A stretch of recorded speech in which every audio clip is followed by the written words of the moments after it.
여러분 안녕하십니까? 광주 MBC 뉴스데스크입니다. 광주와 대구를 잇는 달빛철도 특별법이 우여곡절 끝에 국회를 통과했습니다. 동서화합과 상생발전, 국토균형발전을 위한 영호남 지자체의 30년 수건사업이 마침내 법적 기반을 갖추게 됐는데요. 영호남 10개 지자체를 지나는 달빛철도는 남부권 발전을 이끌 걸로 기대되지만 국회 심의 과정에서 상당 부분 수정돼 아쉬움도 남습니다. 달구벌과 빅골을 잇는 달빛철도, 먼저 달구벌, 대구문화방송의 김은혜 기자입니다. 달빛 고속철도 건설을 위한 특별법안은 국토교통위원회에 수정한 대로 가결되었음을 선포합니다. 달빛철도 건설을 위한 특별법이 국회를 통과했습니다. 회의에 참석한 216명 중 찬성 211명, 반대 1명, 기권 4명으로 가결됐습니다. 지난해 8월 헌정사상 최다인 261명 발의로 무난한 국회 통과가 예상됐지만 난항을 거듭했습니다. 철도 건설 부문에 대한 예비 타당성 조사 면제가 관건이었습니다. 정부가 다른 사업과의 형평성을 들며 강하게 반대했기 때문입니다. 국토교통위에서 합의점을 찾지 못해 2차례 계류되기도 했지만 신속한 건설 사업 추진을 위한 예비 타당성 조사 면제 조항은 유지됐습니다. 철도 역사 주변 3km 이내를 개발 예정 지역으로 지정하고 국가가 철도 건설 사업과 주변 지역 개발을 위한 비용을 보조하거나 융자할 수 있다는 내용도 담겼습니다. 다만 정부 설득 과정에서 원안이 상당 부분 수정됐습니다. 달빛철도 사업 유형을 고속철도 건설에서 일반 철도 건설로 변경하고 달빛철도 건설 사업의 기본 방향에서 복선화 부분을 삭제하는 등 수정 의결하였습니다. 여기에다 주변 지역 개발 사업은 예타 실시 특례 대상에서 제외된 점 등은 아쉬움으로 남습니다. 2030년 완공을 목표로 하는 달빛철도 건설에는 단선 기준으로 최소 4조 원 이상 들 것으로 예상됩니다. 10개 지자체를 지나며 서대구에서 광주 송정을 잇는 달빛철도가 개통하면 대구에서 광주를 1시간대로 오갈 수 있습니다. 동서 지역 화합과 발전은 물론 광주와 대구의 2038년 하계 아시안게임 공동 유치에도 긍정적인 영향을 줄 것으로 기대하고 있습니다. 대구시는 사업 추진을 위한 법적 기반이 마무리된 만큼 시공기간을 단축해 완공도 1년가량 앞당기겠다는 목표를 세우고 있습니다. MBC 뉴스 김은혜입니다.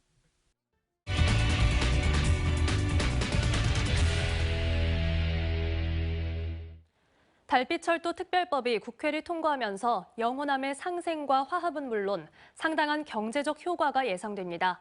침체된 지역 경제를 활성화시키는 건 물론 지역 소멸 해결의 발판도 마련할 수 있게 됐습니다. 달구벌과 빅골을 잇는 달빛철도, 이어서 빅골, 광주문화방송의 김영찬 기자입니다. 2시간대로 광주와 대구를 연결하는 광주-대구 고속도로입니다. 1988년 2차로로 처음 개통된 이후 2016년 4차로로 재확장됐습니다. 4차로 확장 당시 경제성이 낮다는 평가가 있었지만 막상 뚜껑을 열어보니 기존보다 교통량은 30% 증가했고 연간 물류비 760억 원이 절감되는 경제적 효과가 뒤따랐습니다. 광주와 대구를 잇는 고속도로에 이어 6년 뒤인 2030년 철도까지 들어서게 되면 우선 교통 편의가 획기적으로 달라지게 됩니다. 상대적으로 부족한 횡축 철도망의 확대는 전국 어디든 2시간 안에 가는 게 가능해질 것으로 보입니다. 이제 버스로도 가는 것이 있는데 그것이 시간이 많이 걸리고 또 여러 가지 불편하니까 기차로 가면은 훨씬 더 편리하고 자주 왔다 갔다 할 수 있는 기회가 되지 않을까 그렇게 생각합니다. 뿐만 아니라 달빛철도는 호남 고속철도와 전라선 남부 내륙선, 경부 고속철도까지 연결해 이른바 신남부 광역 경제권을 구축할 수 있게 됩니다. 광주시는 철도가 지나가는 지역에 모두 3만 5천 개의 일자리가 생기고 10조 원대의 경제 효과가 날 것으로 예상했습니다. 사실상 단절되어 있던 광주와 대구를 포함한 시도민의 일상이 연결된 것입니다. 이 달빛철도법은 지역 경기를 활성화시키고 지역 발전에 큰 활력을 불어넣을 것입니다. 총 길이 198km의 달빛철도는 용호남의 10개 시군구 지역을 경유하는데 인구 소멸 위험 지역인 순창과 장수, 함양, 합천, 고령 등을 지나가는 만큼 이들 지역에는 인구 소멸을 해소할 수 있는 발판으로도 작용할 것으로 보입니다. 이 도시들이 대도시로의 접근성이 높아지면서 덩달아 정주 여건이 개선돼 떠나는 도시에서 다시 돌아오는 도시로 변화할 수 있는 기회가 생길 것으로 기대됩니다. 물리적으로 이제 수도권과 이제 각 지방 광역 거점 간의 그런 어떤 다양한 경제적인 연결과 이제 비즈니스들이 이루어지니까 그런 통행들이 자연스럽게 많이 있겠죠. 여기에 대구 경북 신공항, 무안공항까지 연결도 가능해지면서 물류 허브 중심의 도시로 거듭날 수 있게 됐습니다. 달빛 철도가 완공되면 그동안 서울과 지역을 연결했던 남북 철도망이 동서로도 이어지면서 용호남의 교류가 훨씬 더 활발해질 것으로 기대됩니다. MBC 뉴스 김영창입니다. 취재가 시작되자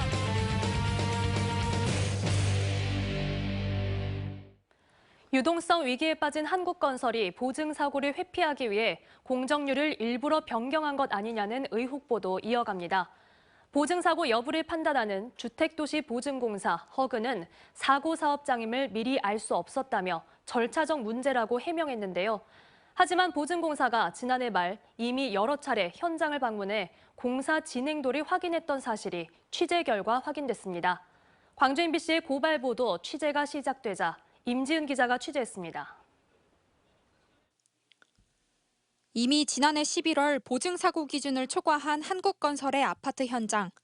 주택도시보증공사 허그는 해당 현장의 실행 공정률을 미리 파악하지 않았던 이유에 대해 절차상 보고가 들어오기까지 약 한 달이라는 시간이 걸려 어쩔 수 없었다는 입장을 취재진에게 밝혔습니다.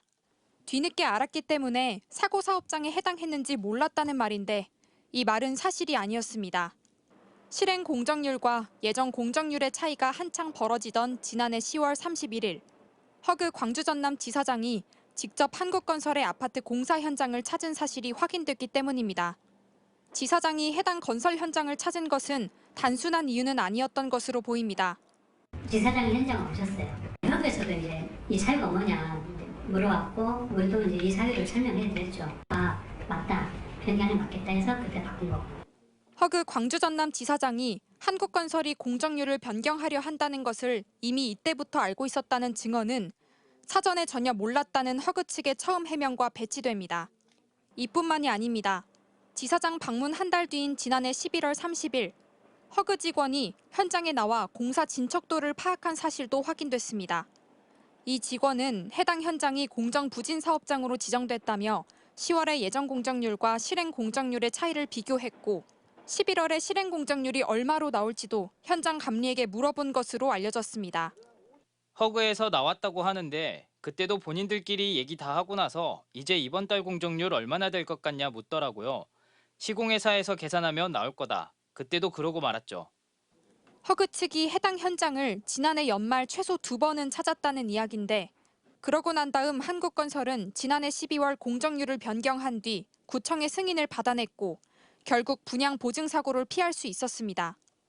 서민 주거 안정 정책을 이끌어가겠다는 허그가 입주 예정자들이 아닌 건설사 측의 편의를 봐준 게 아니냐는 지적이 나옵니다. 경험이 많기 때문에 충분히 짐작했을 거예요. 국민들의 편에 서기보다는 사기업의 편향적인 정책을 그리고 그런 행정을 했다는 것 자체가 비판받아 마땅한 일이라고 생각합니다.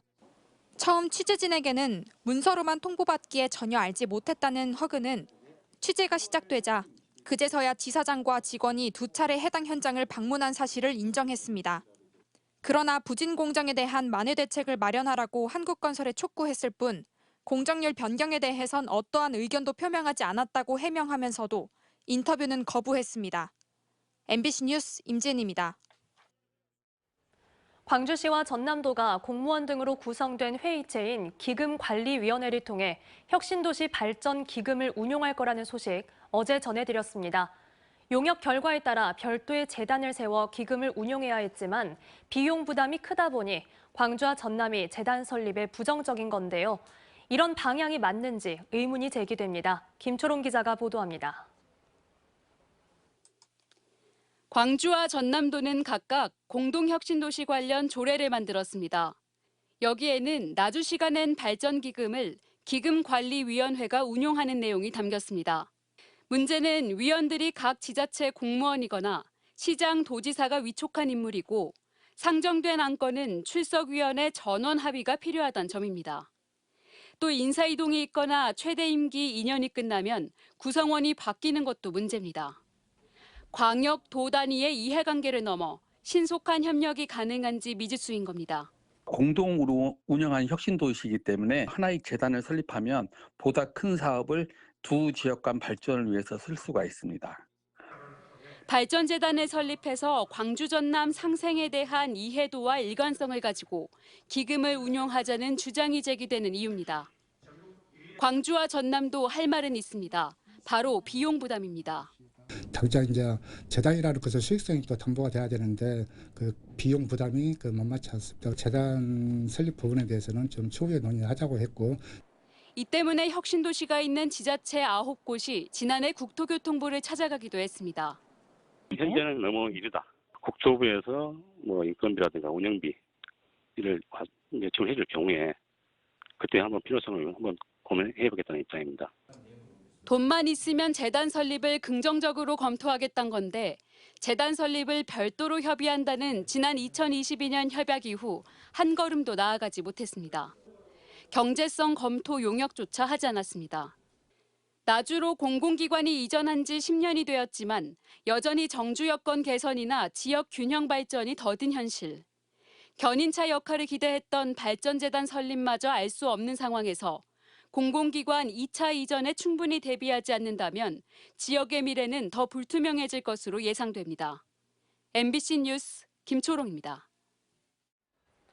정부가 대형마트 공휴일 의무 휴업 폐지를 추진하는 것과 관련해 전라남도와 광주시가 대조적인 반응을 보이고 있습니다. 강기정 광주시장은 정부의 대형마트 공휴일 의무 휴업 폐지 발표에 대해 많은 소상공인들이 피해를 걱정하고 있다며 광주시는 골목 상권 보호를 위해 공휴일 의무 휴업을 유지할 수 있도록 협의하겠다고 밝혔습니다. 반면 전라남도는 정부 발표 사흘이 지나도록 별다른 대응이나 입장을 내놓지 않고 있어 민생 현안에 대한 무관심과 적극적인 대응 부족이라는 지적이 나오고 있습니다. 여수에서는 한 어촌 마을에 지어질 하수 처리장을 놓고 주민들이 거세게 반발하고 있습니다. 주민들은 주민 동의를 충분히 받지 않았다며 공사 중단을 촉구하고 나섰는데요. 하지만 여수시는 공사가 시작돼 사업 철수가 불가능하다는 입장입니다. 최황지 기자의 보도입니다.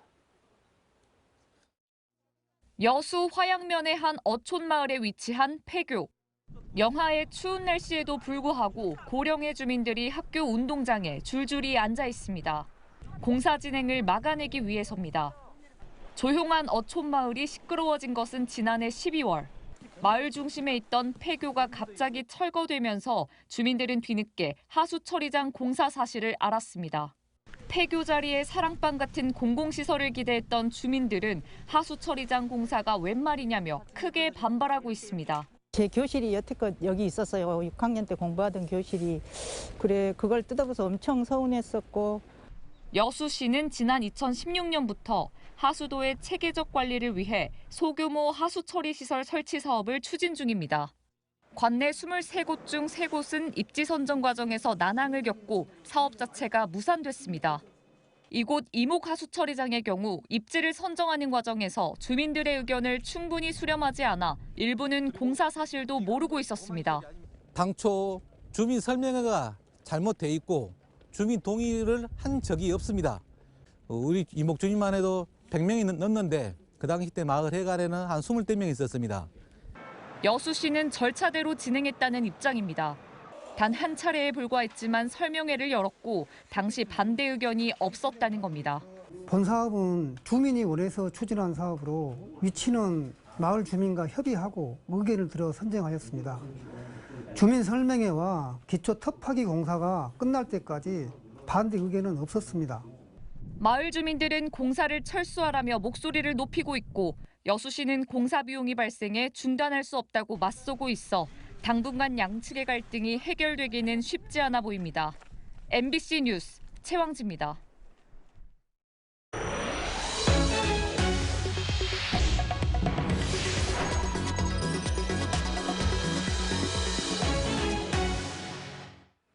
김영록 전남지사가 생방송에 출연해 2024년 전남의 주요 현안을 직접 설명합니다. 김 지사는 잠시 뒤 9시부터 광주와 목포, 여수 MBC 시사토론 프로그램인 시사용광로에 출연해 광주 군공항 이전 문제와 전남 국립의대 신설 가능성, 전남의 미래 전략 산업 등 도정 전반에 대한 이야기를 나눕니다. 오늘 토론은 광주, 목포, 여수 MBC 유튜브를 통해서도 실시간 중계됩니다. 광주의 한 주택에서 불이 나 2명이 숨졌습니다.